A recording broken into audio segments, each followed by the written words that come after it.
going? It's going well. How are you doing? I'm good. Good. Can you hear me all right? Yeah. Can you hear me? Yeah. Could you let's just go ahead and tell me your name and then I'll get the levels. Oh, Virginia Bliss. Verge Bliss. Verge Bliss. Yeah, I'm having a little bit trouble hearing you. Let me grab my headphone.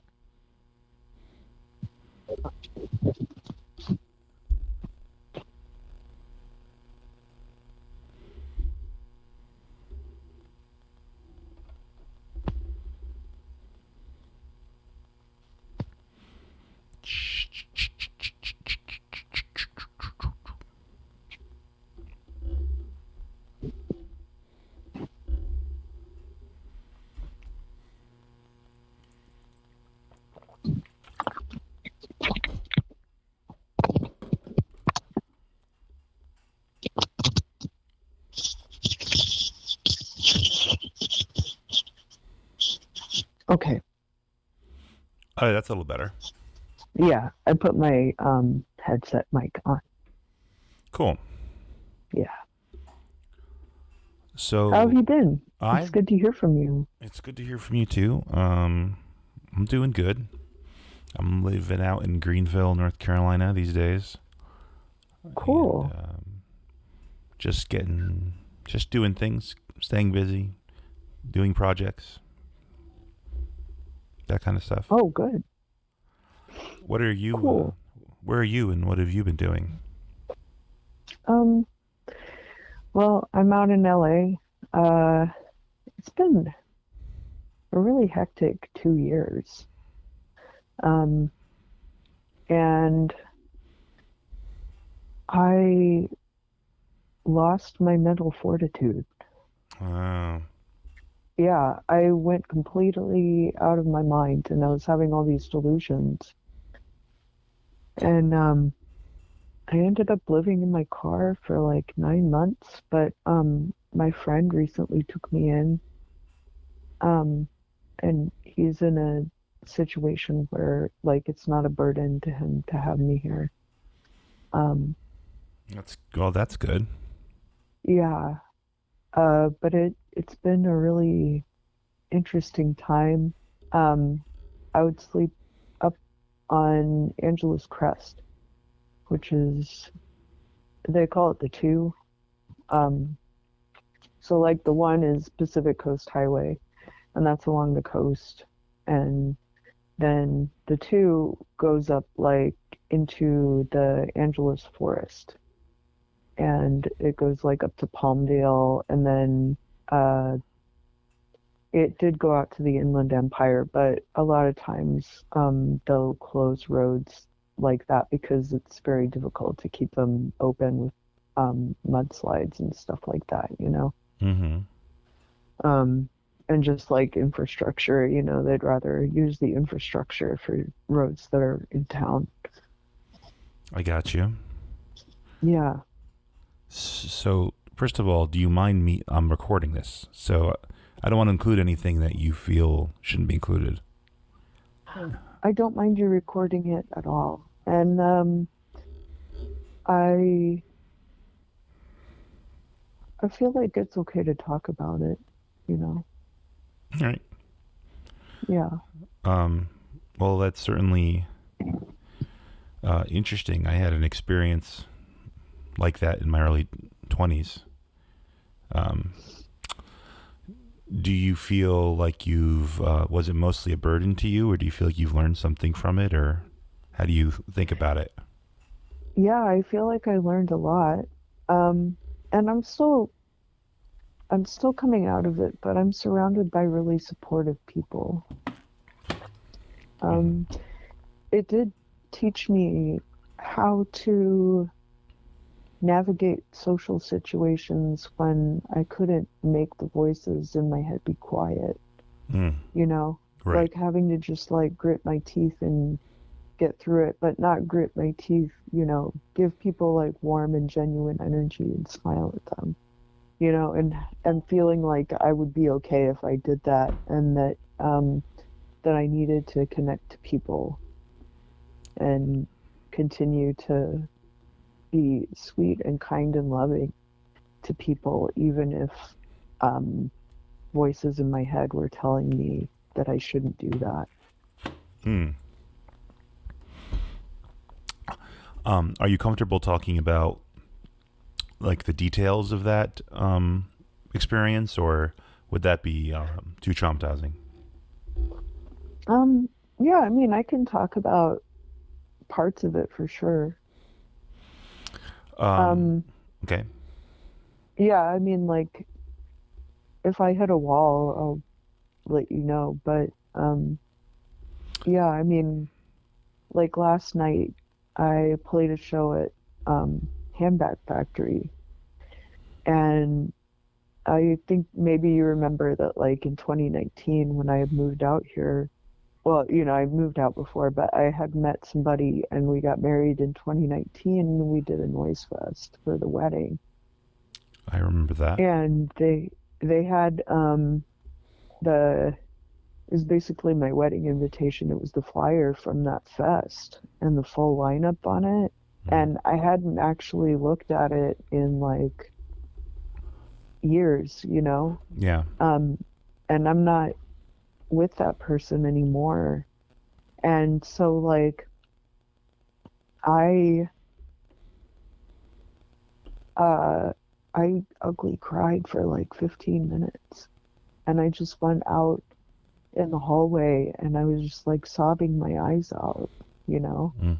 um, because like I split up with Brandon, um, like right at the beginning of when my mental health just totally tanked. Yeah. And I hadn't really gotten a chance to mourn the end of that relationship Mm. because I was not, in my right mind. And I mean, there are many factors as to why we're no longer together. And I think primarily like Brandon does not really want to be married. It wouldn't matter if it was to me, it wouldn't matter if it was to, anyone else. It's he just was not set up for that lifestyle. I see. And so, that makes it tough. We still talk a Yeah. lot. And we still love each other very much. He moved out to Missouri. But just like being able to finally like have emotional closure for that um, was very cathartic. It sounds like it. Yeah. Um, and it has brought a lot of things full circle. Uh, so if I start ugly crying, then I probably will not be able to be understood through the sound of my sobs. But Okay. you Well, know, like hopefully that won't happen. But if it does, we'll find a way to deal with it. yeah, and I mean the other side of it too is that like a lot of these things are still very unclear to me, Hmm. and so it's hard to talk about them because I don't know what words to use. I see. Yeah, I have an interest in sort of people who struggle with schizoaffective or schizophrenia or bipolar disorder because yeah, I have it myself. I have bipolar one, and yeah, um, I'm I'm always interested in what these unusual experiences that they're going through, these kind of idiosyncratic experiences, are like, just because I want to compare them to my own. no, um, that's fair. And we had talked a little bit about your history with mental health. yeah. Yeah. Well, I had really bad allergies for a long time, Okay. and that is an inflammatory response. And when your body starts an inflammatory response, it may or may not remain localized in the part of the body that's inflamed.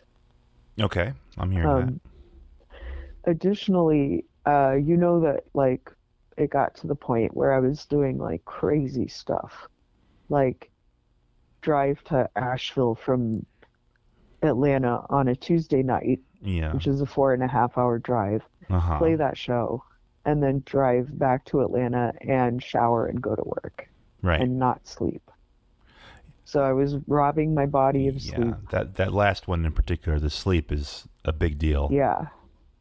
The allergies, the having to take Benadryl Uh-huh. in order to deal with the allergies. Benadryl now they're saying that like it can cause all kinds of long-term problems in your body. Yeah, it definitely can have some kind of psychological effect. Sometimes they'll give it to people as an anti-anxiety LPN, but sometimes it could create the kind of the opposite situation as well.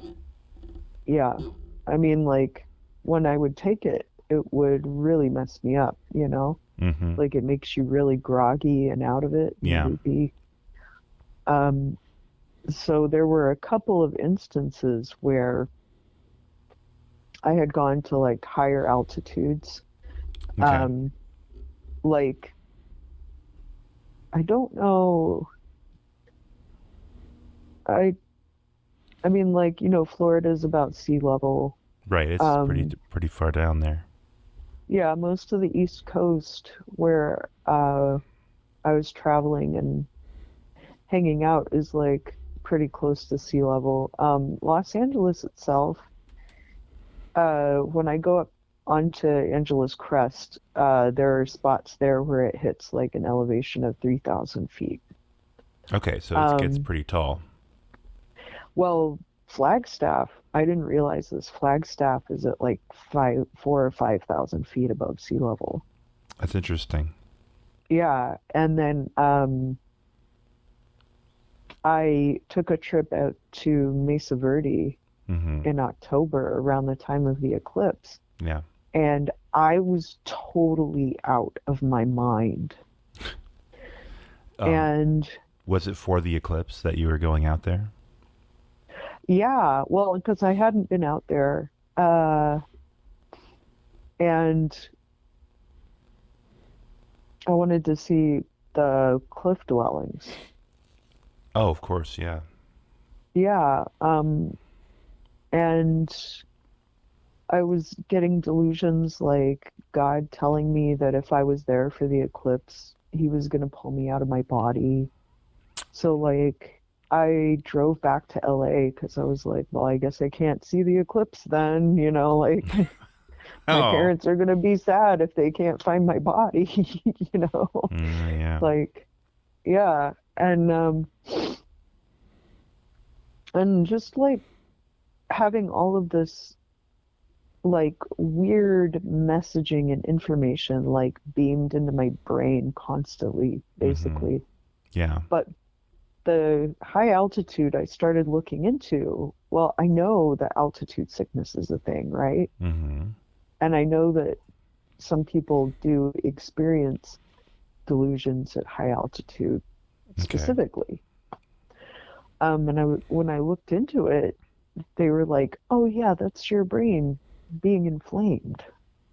And I was like, "Oh, I wonder if I can find a way to deal with that." Yeah. So, a lot of it is like these inflammatory responses in the body that, I mean, if I have had allergies for so much of my life and not had to deal with brain inflammation, and then finally, like, it gets to the point where it gets to my brain, like, I, f- I, you f- know, I feel you. I yeah, always find my symptoms when they come back. It's because I fucked my sleep up. Like if I fuck my yeah, sleep up, that's the first thing that's going to send me into some more haywire ways of thinking. yeah, Um, definitely. Particularly if, I've been taking classes for the last few years, and Hmm. particularly like if I have to go into a class that involves a lot of thinking, like a chemistry class or like a heavy math class or something, and I haven't Mm, slept, then I find myself feeling ill in class. So like mm. there's some connection between all those hormones and all those systems. But Now, when you say feeling ill, yeah. um, what, if you don't mind my asking, what is it that you're describing? That's kind of a general statement. Yeah, that's true. I mean, mentally specifically, it's hard to articulate exactly, but it's sort of like it's like a feeling of questioning and fear on a kind of sub linguistic level. Like it's like I've reached the end of numbers and words, and I'm just experiencing kind of like this. Like I can't, like it's like nothing. It's like I can't figure anything out.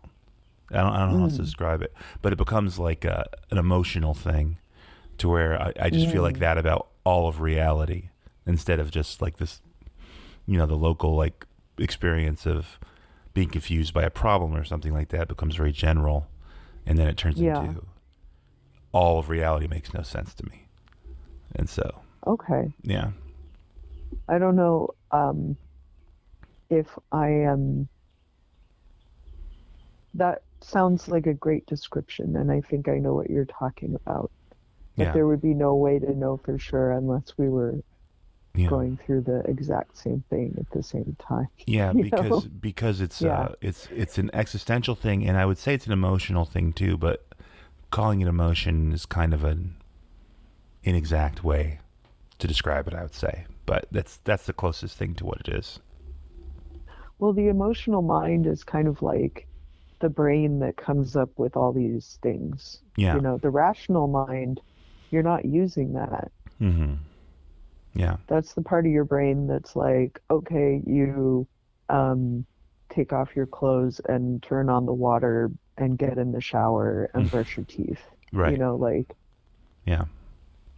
4 + 4 = 8, like, yeah, But then, like when I reach basically it's like I feel like I reach the end of that, and yeah, and then there's just still in this horrible questioning, and then yeah, that's what it sort of turns into.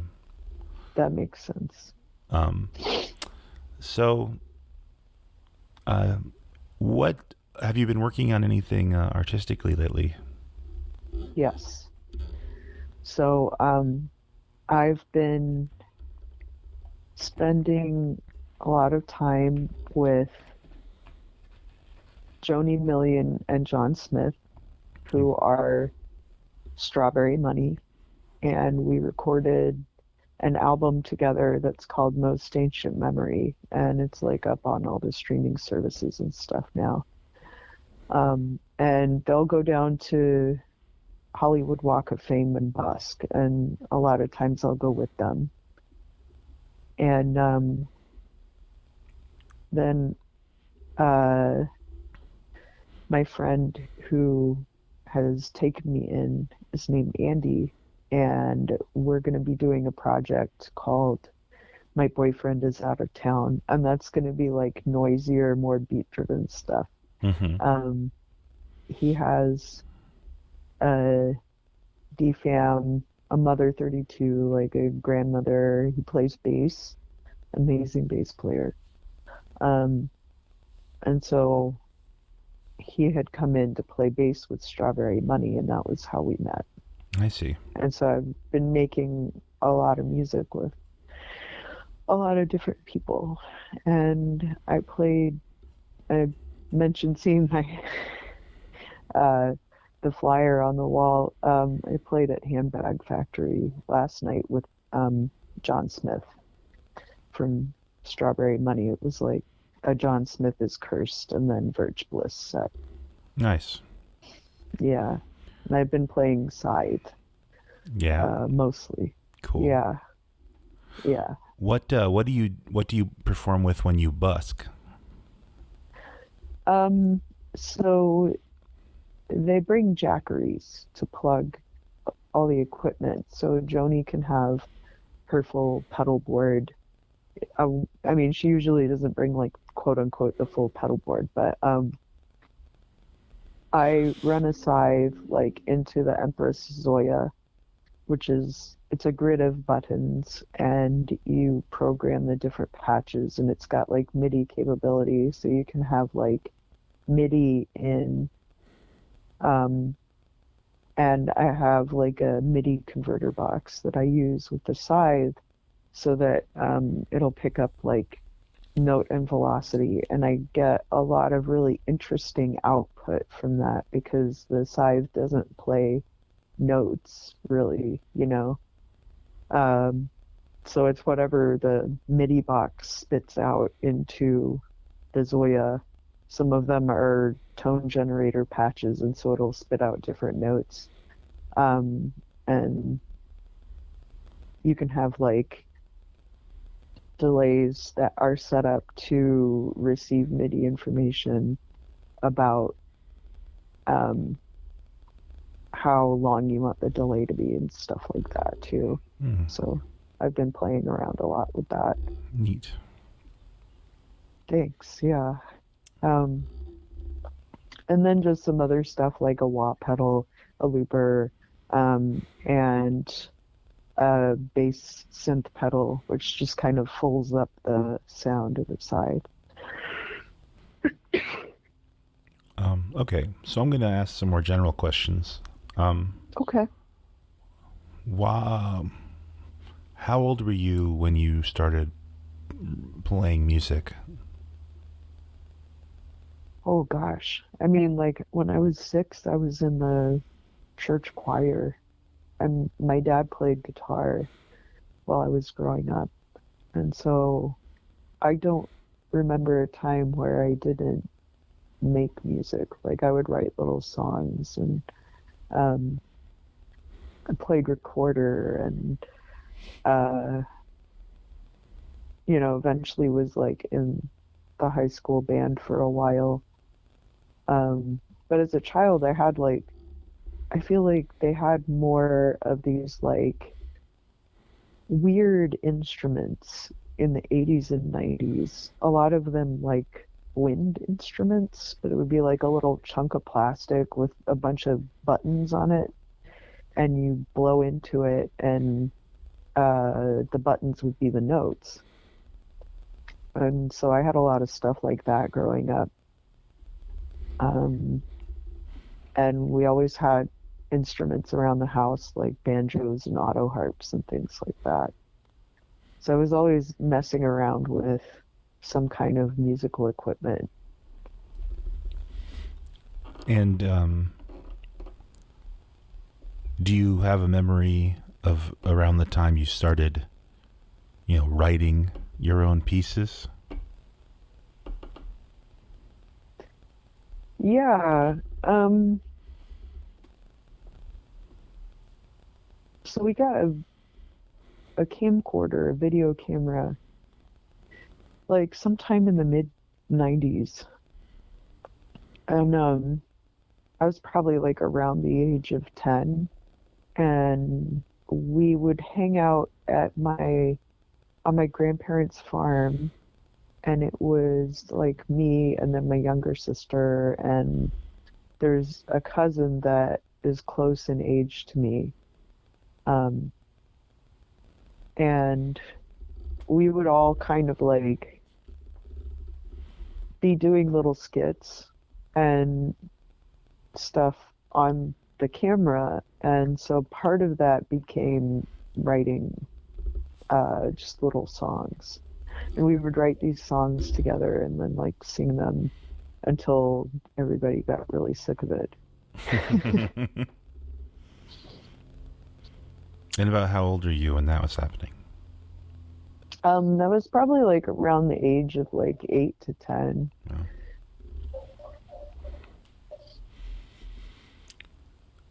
Wow, it's young. Um,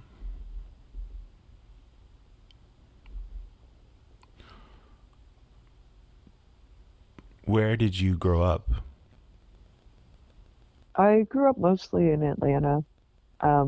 We moved to Fairfax County, Virginia when I was a sophomore in high school. And that was like right before I mean, not, it was like a couple years before um, the election in 2000 between Bush and Gore. Mm-hmm. And it was a really crazy time to be up there. But I was in Atlanta when the 96 Olympics happened, and I have seen that city change like massively over the course of my lifetime. For the better or what? I would say so. Um, Becoming like a hub for rap music and hip hop was definitely a positive thing. And then now they have a lot of movies that get made there, and that's brought like a ton of money into the city, and it's made a huge difference. I mean, I'm sure that there are things that have changed for the worse, but I feel like overall it's been a really positive upward trend for Atlanta. Do you have an instrument or set of instruments that you most identify with? I know you play a lot. Yeah. I mean, I love synthesizers just because like there's so much possibility and potential for what they can do. Um, I have learned to play like a handful of instruments. Um, but as far as being able to just pick something up and flow with it, like knob synths, I love. Um, and using the scythe, I really enjoy. Yeah. But you can put like a guitar pickup on a lot of different things. Anything that's made out of steel, um, it's, the same material as a guitar string. So it'll act like a guitar string would as far as being able to be picked up. So there's like springs. You could, and the thing about using the electromagnetic pickups instead of piezos is that piezos are microphonic, so they pick up everything. So that gives you like a wall of feedback if you want it. But the electromagnetic pickup is much more specific, so you don't get a lot of like extra noise that you don't want, and you're able to modulate the noise much more effectively if you're able to control it better. Um, so like you could use it on a piece of uh well, I mean a scythe is a piece of lawn equipment, but something like a leaf blower or a chainsaw or something like that. You could use electromagnetic pickups on it and then run it through effects and get like all kinds of different sounds. An alarm clock. Sometimes I have some that I just put a um, input jack directly on the pickup, and sometimes I'll just go around and like see what makes what noise. Mm. That's fun. But I haven't really done that in a while because I was not in a good headspace. So now I Yeah. can get back to doing stuff like that. Were you performing at all when you were living in your car? I only performed like twice in 2023. Okay. Um, that was so like I started living in my car in June of 2023, and then I just within the past few days moved in with my friend Andy. Um, and like in the first half of 2023, I was staying with my parents for a while, but I didn't feel like I was going to be able to get a grip on my mental health Mm-hmm. while I was living with them. I understand. Yeah. So yours is the way that your mind works kind of when your mental health is unwell, it kind of takes away from your ability to be creative. Yeah, like I couldn't write lyrics because I couldn't track sentence structure. You Oh, know, like okay. my brain would not make it to the end of a sentence. I was having a hard time. It was like aphasia, you Oh, know, okay. having a hard time putting words to things. Yeah. And that's especially tough when you're in a situation like that because like you need to be able to tell people what's going on with you. Right. And I wasn't really able to do that until I started getting things a little bit more under control. Yeah, I imagine that's difficult because it's already an experience that's difficult to talk about. And then if your ability to communicate is affected, then I imagine it becomes a I struggle. I don't feel like too stigmatized talking about it. And I think the aphasia is a big reason for that. When I was finally like, oh, okay, this is what's happening. I was having X, Y, and Z delusions, and they were very vivid. And here's why I believed them, you know, all of that. Right. Um, when I got to that point, I was like, well, you know, like people understand that that's what delusions are. And so if I say that and I frame it properly, um, then I'm not embarrassed to talk about it. Uh, but I did run into a couple of situations um, where I would tell people and I would try to frame it up front, be like, look, this was a delusion that I was having at this X, Y, or Z period of time. And they would be like, oh, wow, is that true? That sounds so plausible. And I was like, no. So that's the only hesitancy I have in telling people Yeah. about the delusions I was having is just that, like, what if it, what if it sounds too real? Yeah. Yeah. Yeah. Yeah. That's true. That's true. I actually meant I didn't mean necessarily that there'd be a stigma. I meant that the experience itself is unusual, so it's hard to capture in words sometimes. That's like Yes. just to be able to, you know. Sorry, I'm just Yeah, thinking it, about sometimes I've tried to describe things to people. Um, so yeah. so okay. Do you have any plans for recording? Yeah. While I'm staying here with Andy, we're planning to record an album, and we started laying down tracks yesterday. So we have like five or so like percussive synth tracks that we were making on the DFAM, uh, and either running through effects or I put effects on um, in the I use Reaper as my DAW Okay. because I don't work a lot with like sequencing on the computer like grids and stuff.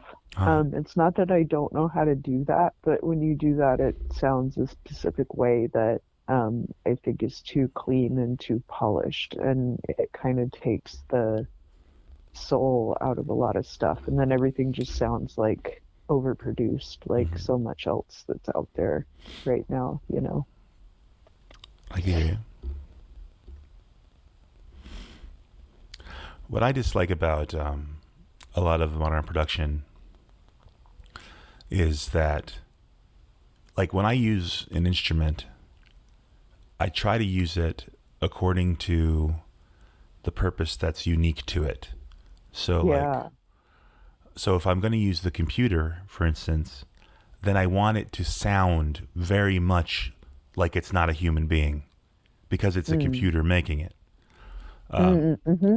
And Yeah. then, and then if I play something more organically, then I want it to sound more organic. And what I don't like is I find like a lot of production is not so much about creating synthesized tones that's kind of sound artificial so much as it's about like masking aspects or qualities of the recording or the device. So you're using a computer, but you're trying to make it sound like something else. Like it's like, Yeah. and it's that in between space that I don't like as much, I think. Yeah. I mean, because then you have the potential to create something that sounds totally otherworldly. Mm-hmm. You know, I don't need it to sound like a violin. I Right. know like many violin players who are amazing. Exactly. Yeah. And they're going to sound better than a computer trying to play violin. It's True. only if you're just like plugging in a 5-second sample to a, a song that you're like going through your violin samples and you're like, oh, this one will fit in what I'm doing. But that's not the point. The point is that, you know, like you want it to sound like actual music Right. and not just a corporate jingle. If you want a violin, then you need a violin. and if you're going to use something more synthetic, then make it sound synthetic. Don't. And I think that applies to kind of like all instruments. Like all instruments and have a unique quality about them, like things that they're better for and worse for, and um, Yeah, like what I always liked definitely. about the computer is it can technically do things no human could do Yeah, if you chose to use it that way. You know, like you could play right. like 128th notes or something, just as an example. You know, Yeah, yeah. but most I don't know. A lot of times it's not used that way though. So It can take stuff that was recorded at 78 and speed it up as much as you want. You can crush it into a singularity, you know? exactly, exactly, Yeah, and that's what it's good for.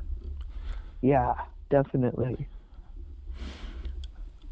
So, do you have anything you'd like to promote? Yeah, Most Ancient Memory is the album I recorded with Strawberry Money, and that's on the streaming services. I've been uploading and releasing music videos for a lot of those songs on my YouTube channel as well. And then in like maybe June or July of last year, I released an album called Dragons of Hearst Castle, which is just the EP, but it's like scythe and synthesizer, but it sounds more like a band like Suicidal Tendencies or X. Like it actually sounds like a punk rock Mm, album. okay, So I was interesting. really excited by how that turned out. But Most Ancient Memory is incredible. Um, it's very like psychedelic black metal, Nice. very noisy. Worked on that with, you know, Joni Million and John Smith, of course. Will you repeat the name of the EP you were talking about? Oh, Dragons of Hearst Castle. What motive? Hearst Castle, like the where William Hearst lived. The media mogul? Yeah. Interesting. What motivated that name? Well, I got these little plastic dragons for Christmas, and my second husband, Brandon, I was staying with him in like around that Christmas time period. So his dad had bought me this little bag of plastic dragons because I was talking about wanting to like play with them. Um, because my mental health like fell apart in like June of 2022. So by Christmas of that year, I just wanted to play with plastic dragons. And they had these it was like a picture book of Hearst Castle. So it was like a lot of photography from the inside. And one thing that I used to love doing as a kid would be like taking my toys, and I had like a bunch of pop-up books, And a lot of them had these, again, like in the 80s and 90s, they had these really ornate like pop-up books that would have like literal structures inside, and you open it up and there's like a whole coral reef, and you can like take your little action figures and like little plastic trinkety toys and like play with them inside the coral reef in this pop-up book. And I kind of remember so those. yeah, so this picture book of Hearst Castle, I was like taking the dragons and posing them like in front of the pictures so that it looked like they were in Hearst Castle. And have like a I have a Canon M50, so it's like a pretty nice camera. It's not like super nice, like, I'm an auteur cinematographer, but it's like good enough for what I really want to do. And I've often had periods in my life where I carried around a camera because I just love taking footage. And I'm sure you remember the DVD. So like um I was taking oh and the DVD I finally uploaded to YouTube too. I didn't separate the chapters, but now everybody can see it in its Nice. full 2016 uh, quality. Yeah, it looks really, and it did at the time look very lo-fi, Yeah. but like it definitely has like that um, found footage horror quality to it now, that like it was filmed on like a camera that the images I got were good, but now they're all like pixelated, and it's been like I had a friend send me the files off of the DVD because the hard drive that I had created the original work on had crashed. Mm. So then it's like I had transferred it to the DVD, and then I transferred it back, and then before I uploaded it to YouTube, um, I did some editing to like make sure all my volumes were normalized, and that um, for some reason like some of the framing had like filming in 1080 instead of 4K, like it'll make the picture big or small on the screen if you combine the clips Hmm. into one project. But it didn't look like that on the DVD. It just looked like that when you take the files off of the DVD. Anyway, technology is such a strange thing. So I went back through and I made sure that all of the framing was correct throughout the video. Do you Um, do you have a YouTube page? yes. So all the music stuff is up on at Manic Pixie Video Vixen. Because YouTube now allows you to have a handle, which I think is really cool, and I'm glad that they did that. Yeah, it's great. Yeah. So yeah, I took all the footage from posing the dragons in front of the picture book, and I made the visualizer for the EP. And it definitely was like when I had just gotten back to California and I'm living in my car and I know that I'm so crazy. And I had been working on the manifesto, which is called Twilight of the Superpower, and that's up on our Internet Archive. And then I also have like a few hard copies that I've been carrying around Do you have like as a PDF? merch at shows. Do you have like a PDF version of it? Yeah, it's up on Internet Archive as a PDF. And I try to like, as I revise drafts, I'll upload and stack drafts up there so that you can go back and read like I think versions 3 through 8 are up, and 8 is like the most recent revision, because I'll go back and like change stuff. But basically, like, because I was having a really, really hard time, I was like, why does my life just not work right now? And why is it America's fault? And so I went through and did like an analysis of all of the things that could be done like way better in this world. I mean, even though I was like severely delusional and not in a good state of mind, I was still going about setting like the intentions that I want for my life. Like specifically, what is it that I want for my life and for others as an extension of everybody like having good possibilities for themselves moving Hmm. forward. So that was the manifesto for sure. And I did a lot of other stuff like that where I was like, you know, even though like mentally I wasn't doing well, um, it gave me something to focus on and a way to like trying to describe what's going on with me or my relationship with God or the delusions that I'm having. All of those things were really difficult. But what made it a lot easier was working in the rational world Mm. of political analysis, I see. that I could go and do research into these topics. Uh, I didn't MLA format stuff because I don't really give, I mean, I put like the link to the article, like Hmm. you figure it out. It's not that I don't know how to MLA format, but especially like when I was not doing well, like it was just like, no, there's no point in me doing that right now. I But don't being think able to, most people who read it aren't going to care. I don't think.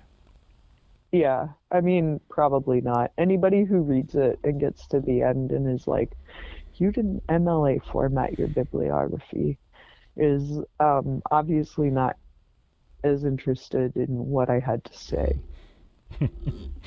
It obviously didn't resonate very heavily with them if that's their critique of it. So, You know. So you have a manifesto. You're working on a new album. And you have an album and an EP you're promoting. yeah, it makes it sound like I got a lot done, but I didn't. I mean, yeah, there were certain things that I was able to do to keep myself busy. And um, I met Strawberry Money kind of like at the start of this year. And we recorded the basically like we recorded on Super Bowl Sunday, like a big long jam. And then I took that session that we did, which wasn't really separated or anything like that. Um, I cut it up like how I often do for my albums, and then brought it back and was like, so we've got like 16 backing tracks to work with, and we can pick which ones we want to use and then write lyrics and uh, put overdubs and stuff if we want. And that Nice. was, yeah, that was how we did that album. So it does sound like kind of lo-fi, but uh, it has like a lot of really good qualities and a lot of really interesting textures that you can't really get um, any other way than just to capture them in the moment like that. I got you. Well, I guess the last question is there anything you were hoping to talk about that didn't get addressed? And if so, you can talk about it now. Um, you asked really good questions, and it helped me structure my thoughts and put everything together. Well, glad I'm really grateful to the people who are around me. And I think like that's been the most important part is just that um, I love my friends so much. And you've stood by me for years. Um, Joni and John Smith have really been an amazing and positive force in my life as far as like helping me get back on my feet. And of course, Andy, who's allowing me to stay with him now. And we've been working on stuff together too. Um, and all my friends in the noise scene that I would be able to go to shows and see them, and they didn't judge. Um, and, you know, not a lot of people in the noise scene are really in a position where they're going to be able to, like, materially help. right, materially help. But people did let me stay with them for periods, you know, and um, I've just been so grateful to the people around me. Well, very nice. I guess with that, I'm just going to say thank you for letting me interview you. And It's so good to talk to you again, Ryan. I mean, like, I'm glad that we had a chance to sit down and do this. me too. I've always liked you, but I've also just really always liked your work, and I do what little I can do to push in what little ways I can for people whose work I like, and Yeah, totally. and but also just hanging out's always nice too. But we live so far away at the moment. Yeah. But I do want to come back eventually and tour on the East Coast again. that would be awesome. Yeah. Um, and then I just wanted to let you know I'm working on a new Bitter Ink album. Yay! And it's going to be a vinyl record. Ooh, cool. I got really, well, I don't want to feed any delusions, but I used magic to get a scholarship, and No, that is possible to do. That's why I set so many intentions over the yes, past exactly, year, because that's exactly, what you get what you ask for. exactly. And Yeah. so I took the money from that, and I just I put it in a CD which will release about the time I think that the album's going to be ready to be printed. So Cool. if you would Oh, like that's to exciting. participate in that in any fashion, that would be an open invitation. So Well, Leviathan is a really cool album.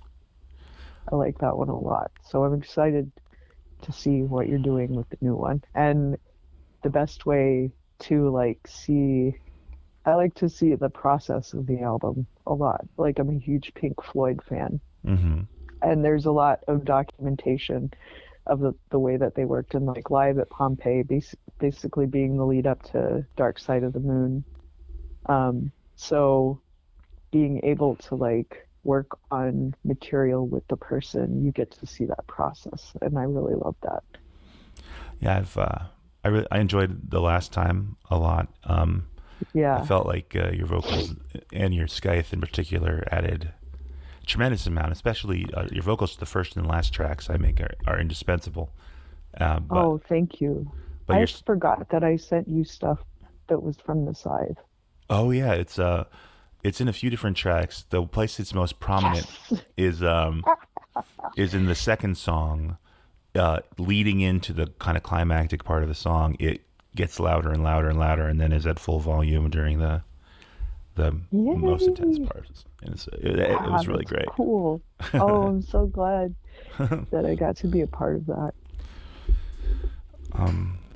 So, thank you. Thank No, you. thank you. It's good to talk to you again. You too. And I hope you have a good day. Thank you. You too. I'm sure that I will. Great. Bye-bye. Bye.